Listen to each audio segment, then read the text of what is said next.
What's going on, guys? We are back with another replay analysis, this time again of Gisenberg. We had him I don't know, over 10 episodes ago roughly, or somewhere around there. This is 2v2 diamond level. He said he was getting paired up against a lot of champions. He was playing with the champion 2 supposedly in this one, so but I did check his level. He was diamond 4 in 2s right now, so pretty high diamond play. And you can get your replay analyzed patreon.com/Gibbs00. Head over there. Lots of fun stuff over on the Patreon. I will be adding to it in about another month or so. So keep on the lookout for that. Should be some fun stuff coming your way once Gibbs goes into daycare. But let's get into this replay analysis of the Gisenberg. The one and only Gisenberg. Start with face-off 2v2. So obviously more space, and face-offs are a little bit more crucial. Both players cheat. Schwarz wins it. It's always nice to see. I do like that Gisenberg's kind of staying around here. I wish Schwarz would have actually tried to tap this ball. He didn't have a chance to grab the boost. And he already beat one of the guys out who's going to be completely out of the place. All he's really got to do is try and throw that middle. You see right there, he beats one. His camera's really up close. Oh, he saw finesse maybe just a little bit too late, I think, because he turned off ball cam. Didn't realize that he was there. But if he would have just tapped that gently to the middle, that's probably a free goal. Just wasn't sure where the other guy was. Oh well, unfortunate. Pretty decent pass here from Gisenberg. Just trying to throw it back into the middle. Schwarz is really far away, though. I'm surprised he goes for it. Those are the plays that, honestly, in 2v2, when you're that far away, just let the ball go in the air and just let them fly for it. He's not that close to it compared to the goalie. Sure, he's up first, but he's still not that close to it. Just let Finesse try and throw the ball right back into you for a juicy rebound. Oh my god, look at that screen. But nonetheless, Schwarz does go for it. Gisenberg with the save here. A little bit iffy here. I think they were trying for a pass and play. They probably could have went for one. The other guy was not around, but one thing I would say to do here for Gisenberg is toggle your ball cam real quick. He was facing upfield. He's not sure where Finesse is. Just toggle ball cam really quick. It's not going to be you're playing the ball yet anyway. So let Schwarz do his thing and see where Finesse is. And then you could have actually went for a pass and play with a better chance there.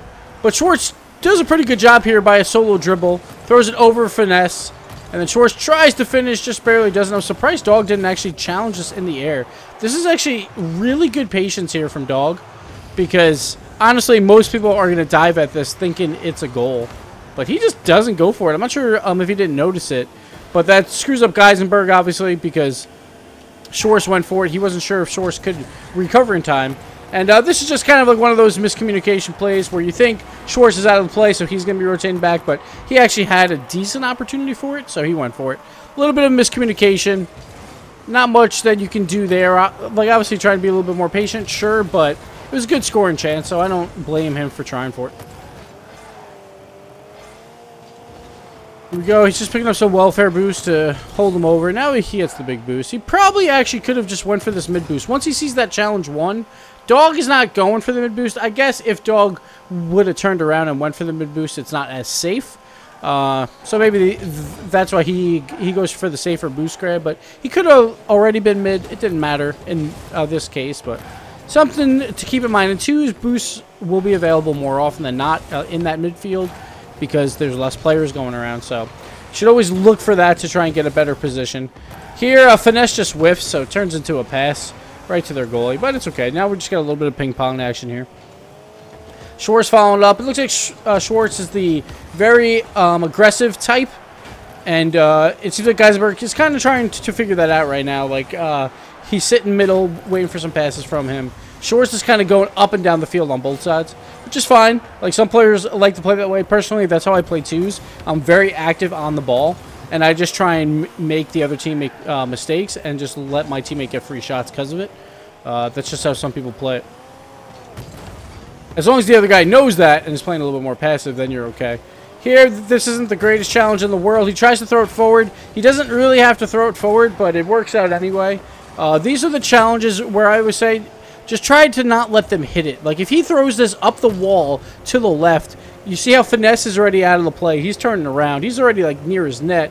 He's been very passive so far this entire game. And so right here, if Gisenberg just throws it low and throws it up his own wall, he can probably make the next touch, pass it over to Schwartz while Dog is flying right by. Instead, he tries to push it a little too far forward, and that's just one of those flaws in everyone's game. They're always trying to push the ball forward where you don't necessarily need to. And in twos, you have a lot more space to work with, so it's even more likely that you can do a play like that to make it work. Here, a little bit of like a fake play here. Like Finesse tries to go for the block, it looks like. Winds up just completely missing, but I think he thought, I don't know, that's just a whiff, because I don't think he thought Gisenberg had the play. So good play by Gisenberg to just stay with it. Those are hard sometimes, like when you think the other guy has the better chance at it. But he put himself in a good spot for a 50-50. He was right behind the ball. He didn't really flip or anything, because he didn't really need to. He had the momentum going towards that ball, and it would have worked out. At least in a favorable 50-50, probably. But either way, they get the goal. Let's go back to the start of this. Wasn't really paying attention. It's right here. Gisenberg just moving up maybe a little bit too hard here. Like right off the face-off. It's going deep in their end. I understand. You're trying to read that 50-50. He just reads it wrong. He thinks Schwartz has a better try at it, so now he's got to circle back. But he makes a decent clear anyway. Like, he just has to get it around Dog. But this touch right there is a little bit poor. Like, you don't want to be hitting it this hard out. You see how Finesse is kind of passive, but you could probably control that a little bit better or take it up the wall for a little bit better of a play. Instead, he pops it right to Finesse, and Schwartz is out of the play, trying for some weird dive at it. Doesn't really work. Let's go over to Schwartz real quick. Schwartz is seeing this play. He's wanting to move up again. He's very aggressive, and now, yeah, he's kind of in no man's land. Honestly, on plays like that, you're better off just rotating into your own net, and you hope that it's a weak shot. He wasn't really blocking angles anyway by just flailing in the air like that, so probably better off doing that. But, of course, hindsight's 20/20, so see what goes from here. See, Schwartz, again, is over-rotating Gisenberg, but Gisenberg is smart, and he's not worried about it. He will let Schwartz do that all day. It's not a huge deal. But as long as they both know that, then you're fine. Like, as long as they both have boost, and Schwartz just got fucking destroyed. Holy shit. Let's watch this play. He just gets absolutely annihilated. Oh my god, Finesse. Rocking the Finesse by just not even touching the ball. Just hiding behind it. And those fakes hurt. And that's why you always want to try and power, like, through the ball. And you want to try and jump a little bit low. So if the ball's on the ground, then you can still hit it. But you can kind of guard those chip shots as well. And you can always double jump, like, if you absolutely need to at the last second. It's just something to keep in mind. Like, a lot of people might not even know, I don't know how, but that, like if you tap X, you jump actually really short in the air. If you hold X, you jump a lot higher, or whatever your jump button may be. So you can always play around with that to try and get the perfect jump on trying to block those dribble plays.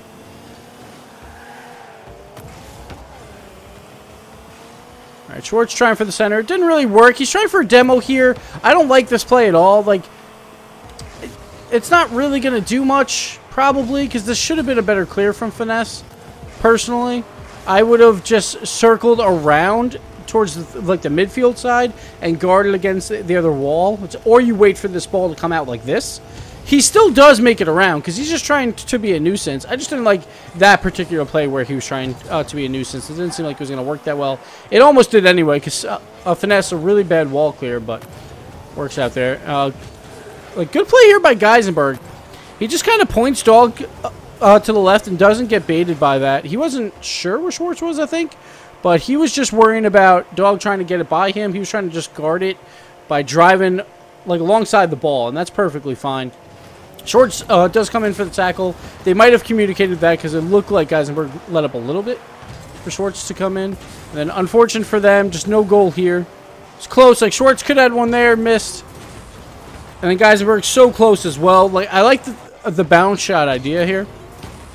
But he has time. Dog is... Actually, like, Dog is kind of behind him. I think he has to hurry this play. Let's go to fly view. Just watch. Let's see where Dog is when this play continues. Dog's a little far away, but...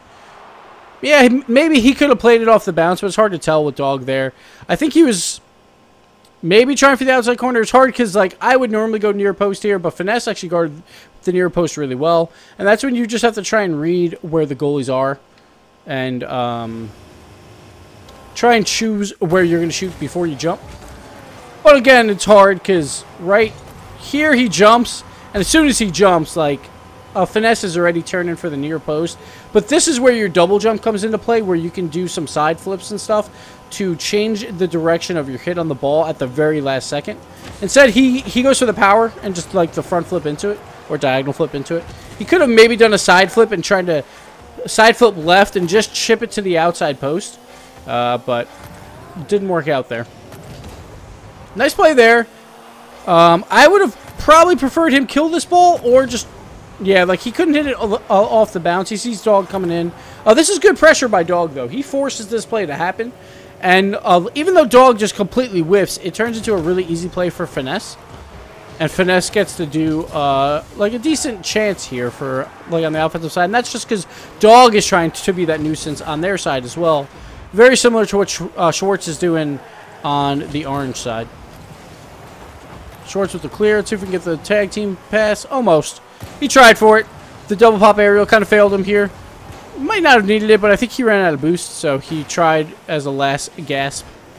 But it's right. It fakes out the goalie and lets Schwartz just get a play on the ball. Honestly, Schwartz here, though, could have made a pass and play. It's kind of pointless to shoot from midfield here. Normally, when there's people around the net, you don't really want to just shoot from midfield. I guess Finesse isn't... Yeah, he's pretty close to the net.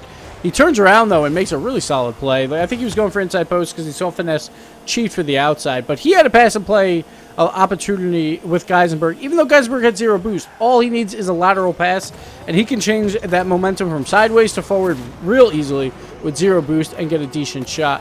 But they wind up scoring anyway. Schwartz gets the rebound here, going for the pass play. He gets the nice wall aerial touch to screw up the defense. Go over to him real quick. And this is just the defense trying to read that first touch, trying to read this touch right there. But nice second touch and saving his flip, too, to the very last second. Really throws off the defense, and that's an easy shot for Gisenberg. So well done by Schwartz there, making the play happen. And sometimes that's what you need. Like, you need one of those weird wall aerials where most people don't think that you'll get a second touch on it. And that can just confuse the defense, turn into a really good pass. It doesn't have to be a shot every time. Nice save there as well by Schwartz, coming back around. And Gisenberg was getting bumped out a little bit.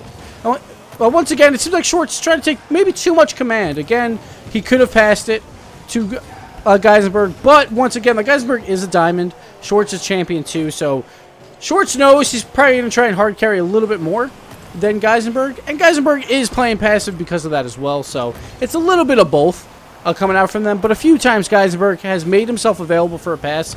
And Schwartz just doesn't give it to him. So I would like to just see some more passing come out. That'd be nice. Schwartz with the high clear. Pretty bad save by Blue, but both of them go for it. But they get it around Gisenberg. But it's still on the other end. So we'll see what happens here. Dog actually almost left the net there. That was a little odd. Here comes another pass. So right there, like, those balls are just like, let them touch it, maybe use some boost, and then hopefully, like, we can make a play here. I'm looking for a pass to Schwartz here. That would be the good move. A lateral pass, and then Schwartz would have free reign on the shot.